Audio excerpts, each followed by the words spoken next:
weekly press conference for the year and for the decade. So before we begin, if I don't get to see you, I want to wish you all a very, very Merry Christmas and a prosperous New Year. Being our last press conference, I guess we're going to start just where we started with our first one about a year, talking about impeachment. We watched what transformed last night on this floor. It's something that we've said all the time. The weakest, the thinnest, the fastest impeachment in U.S. history. Schumer even admitted, trying to ask for more witnesses, that what happened on this floor over here was wrong. Now we have the own Speaker of the House who is so embarrassed, she admits the failure of his impeachment, that she will not even send it to the Senate. So embarrassed that I watched in her press conference, she wouldn't even take your question. That is not a good legacy to have. She's admitting defeat by not sending it. By refusing to send the impeachment over, she knows it's out of control. It's not good. She knows the facts are not there. There's no basis for it. At the end of the day, the American public needs to be done. With that, let me open it up for questions. Yes? Since you brought up Nancy Pelosi's legacy, do you worry about your legacy defending a man who suggested last night that Giuliani and Dingell might be in hell, attacked a 16-year-old girl last week, said she has anger management problems? Is it difficult to defend a man who talks like this? The question to me is, am I worried about my legacy? No. Am I worried about my legacy of standing up for the Constitution? That it is not impeachable what the President did. The question before me as a member of Congress, is that impeachable? Even, which I would consider probably the most respected constitutional scholar, someone who's not a Republican, a Democrat, Jonathan Turley even said, the only abuse that was moving forward was the Democrats. That there was no bribery, there was no obstruction, and that's the job that I have. Will I be embarrassed the fact that I just served for a year in Congress, and the record of this Congress is more subpoenas than laws? I'm embarrassed that this is the Congress that did that. I'm embarrassed that this Congress promised to be different, and they haven't. I'm embarrassed that this Congress designed their entire time, from selecting of their committee chairs, from the freshmen on their first day, to Adam Schiff, with only one goal of impeaching the President. When they moved to that impeachment, going against everything and every fear that Alexander Hamilton had, that the animosities would be so great, they'd use their own political raw power to do something different, and they did it, and now they're so embarrassed that they wouldn't send it over to the Senate. Yeah, I'm embarrassed about that. Should you say what you did about John Dingell? You've had a record number of Republican retirements over this Congress and the last, including Mark Meadows today. What does that say to you about the health of your party? Health of our party is very strong. Let's talk about it. Last Congress, when we had retirements, I was sad about that. I wish we didn't have it. I wish Congressman Pelosi did not retire. I'd never met a man named Dan Crenshaw before. This new, young Navy SEAL, who's now probably the strongest Republican on social media talking about policies and ideas. It's healthy. And for those who are afraid about Republican retirements, I would not be. If you take the average of the retirements based upon where, if you look at the President's votes and others, it's an R23. A Republican's going to replace Mark Meadows. I wish Mark Meadows would stay. He's been a great mentor. But from the same point of when you look back, the thing about the Republican Party, we don't believe this should be your entire life. I watched Steny Hoyer, and he's a dear friend of mine, but he said in his speech the other day that he's been here 38 years. I don't think that's what our founders designed or thought of. And with the Republican Party, we're healthy. We bring new blood in. What's happening with a lot of retirements when you look across, and in 2010, I happened to be the recruitment chair. And remember, in 2010 is when Republicans defeated 63 Democratic incumbents. If you measure us today of where we are as a party of those who are running for office, we have more than 100 more than we had then. We have more women Republicans running for Congress than any time in the history of the Republican Party, from veterans and others. And so we're stronger than you and I. And if you sit today, I watched Speaker Pelosi said, what she had, like a step in her, jump in her, swing in her step. That may be true because her conference is going to be a little lighter and a little smaller, and the Republicans is going to be stronger after today. So, if you're asking about the party, you're asking about retirements, Republicans are going to replace. I think the question is, Speaker Pelosi, when she started this impeachment, she promised her own members that the public would be for. But we found that not to be the case. She promised that they'd be stronger, they're going to be smaller. We're the stronger conference after. I just don't find that any of this was healthy in any aspect that you measure. It definitely is not healthy for our government, but it's definitely not healthy for America itself around the world. Yes? Two-part question. If you could respond to an earlier question about can you defend Trump's remarks about the late John Dingell. But my question would be, this week federal prosecutors revealed that Lev Parnas, Giuliani's indicted associate, received $1 million, came up during his bail hearing. As you know, some of Lev Parnas's money was sent to your committee, you donated it. Can you respond to both the development in the SDNY prosecution, what that means for now the linking of Dmitry Firtash, the oligarch, to Parnas, and what that means for the investigation? I don't know, the investigation will continue to go forward. I thought you were going to refer to, when you said what happened this week, I thought you were going to refer to the judge based upon what happened at the FISA court and the FBI spying on the campaign.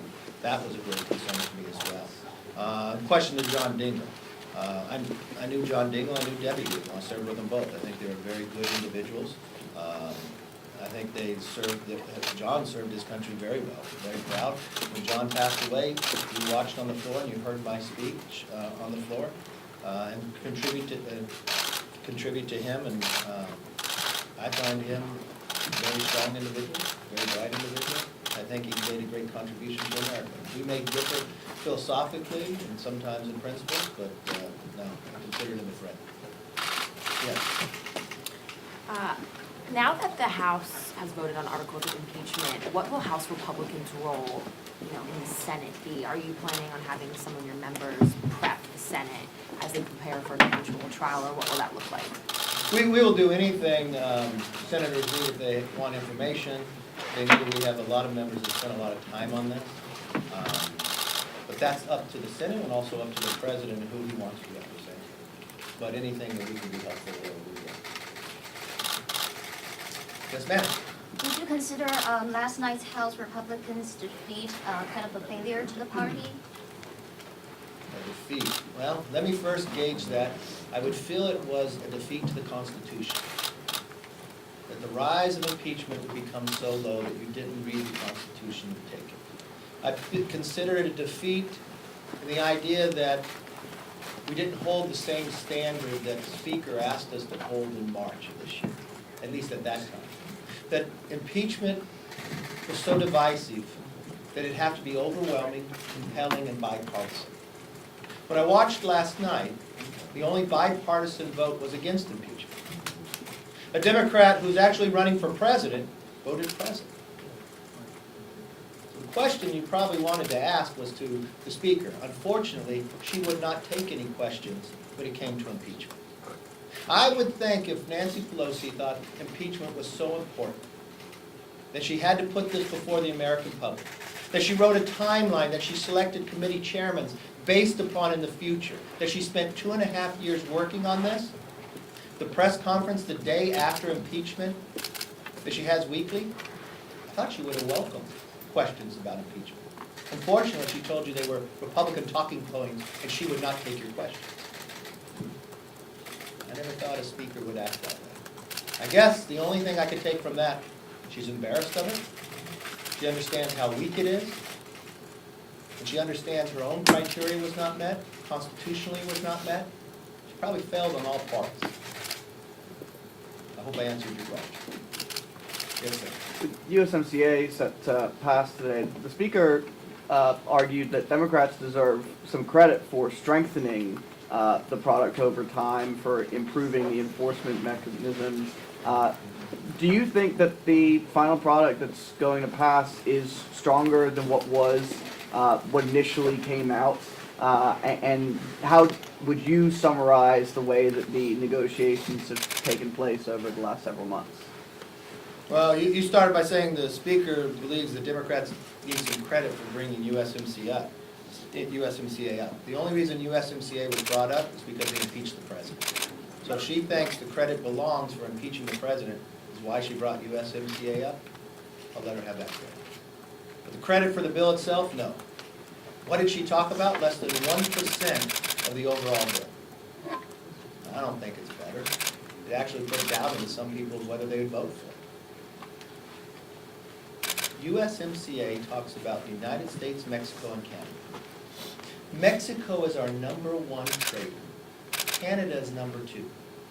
A lot of you have been reporting for the last year of our debate with China and trying to come to an agreement with China. China happens to be our #3 trader. If you were going to go into a negotiation with China, you'd want to be the strongest possible ability, right?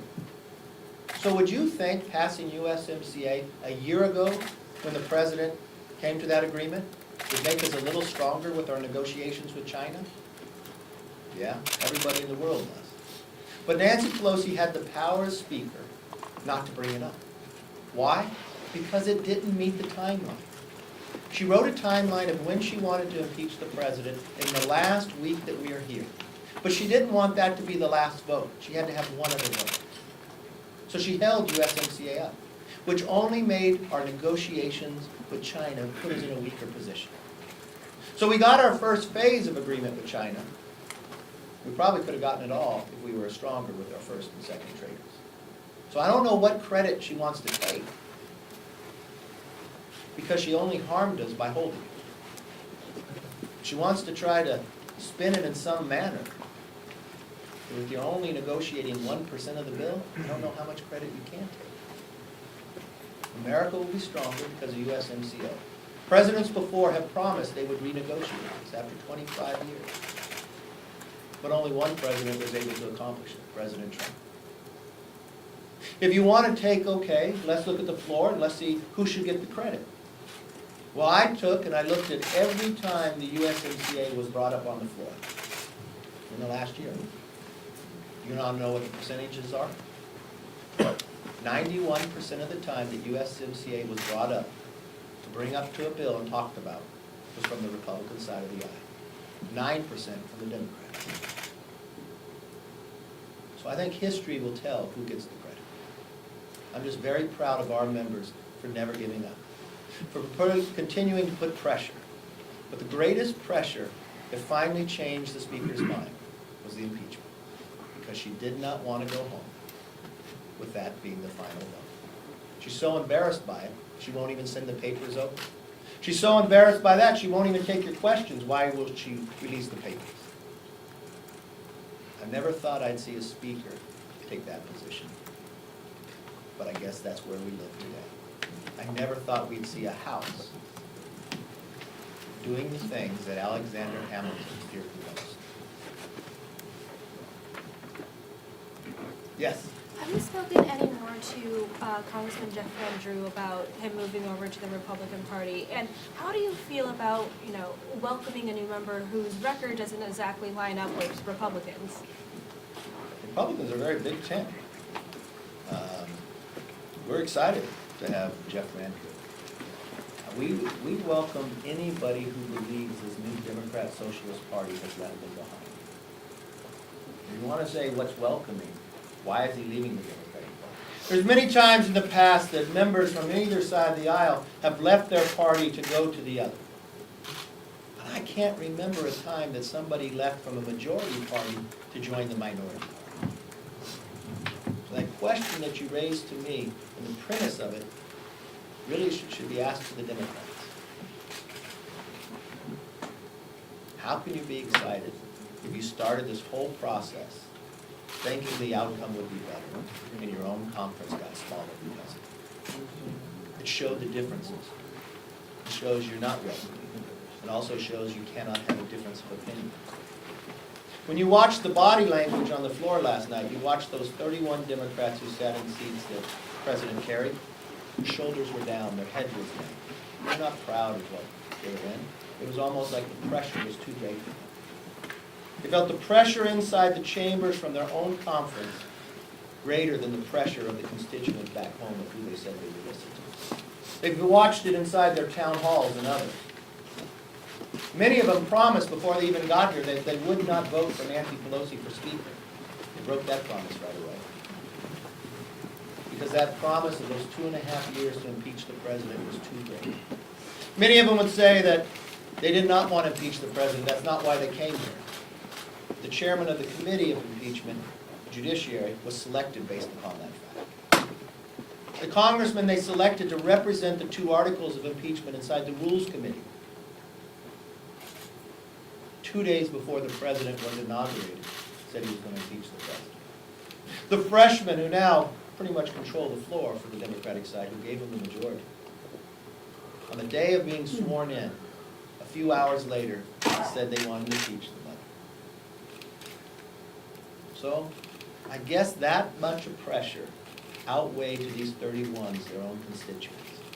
But the difference is 11 months from now, the constituents will have a voice. For all the frustration I see, this is still the greatest form of government. Because the people have the power. This impeachment vote yesterday was sandwiched in between 2 pretty bipartisan major votes this week, the spending bill, which had both bipartisan opposition and bipartisan support, and USMCA today. The Democrats say that shows that what they have said all along, that they can walk and chew gum at the same time, that they can hold the president accountable while also legislating. Do you think that it shows that there can be some bipartisan cooperation despite all of what has been hanging over Congress over the last several months? There could be a lot of bipartisan support, but let's just take your question. We had bipartisan bills on the floor, a spending bill. When was the spending bill due? How many times did you have to do a continuing resolution before the pressure of Christmas coming, before the pressure of the troops not getting their pay raise? I don't think that's bipartisan. I think that's a failure in their job. Bipartisan, you become a new majority. You promise that you'll be different. They never passed the budget. Bipartisanship, we started at the very beginning, concerned about prescription drugs, so we had 3 bills that would lower the price of drugs, come out of energy and commerce, with every Republican and every Democrat voting for it. But there was one person that had the power to change the bill, not in committee, but sheerly by herself, the Speaker. She changed the bill before it came to the floor to make sure it wasn't bipartisan, to make sure it could not become law. USMCA, you say, is going to be bipartisan. It will. We've waited 1 year for it to come to the floor. Why? Why would they put them all this week? It's interesting, you even used the word sandwich. Could it be they had a timeline? Could it be that they waited for the impeachment? Could it be that they could not have the votes for USMCA unless they promised to impeach the president? Could it be those who sit in the districts that President Trump carried that wanted USMCA had to pledge a vote for impeachment to get USMCA come? I don't know. That would be a question for the Speaker, but I guess she doesn't take your questions on certain subjects. It's only the ones that she wants to talk about. It's interesting for an elected official to have that answer. Does the decision to not hand over the articles to the Senate right away, does that have any precedent, or does it raise any constitutional questions to you? I don't think she has the constitutionality to keep them. To me, it's about admitting guilt. But then again, she just makes the rules up as she goes. Remember, we did not use the standards that we used for President Nixon or Clinton. She changed all that. We did not use the standards that the Constitution tells us about impeachment. We changed it for that. We did not use the standards that the Speaker laid out to us in March. She changed it after that. It's an embarrassment. And I don't think the American public will sit back and take it. Thank you for your time. I wish you all a very Merry Christmas. Thank you.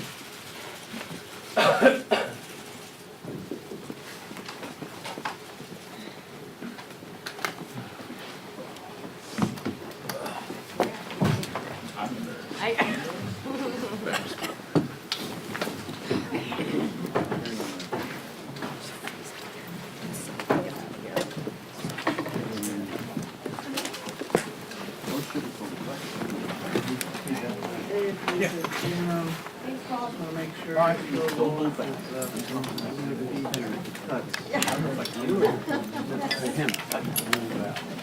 can help him help too. I know. So hard.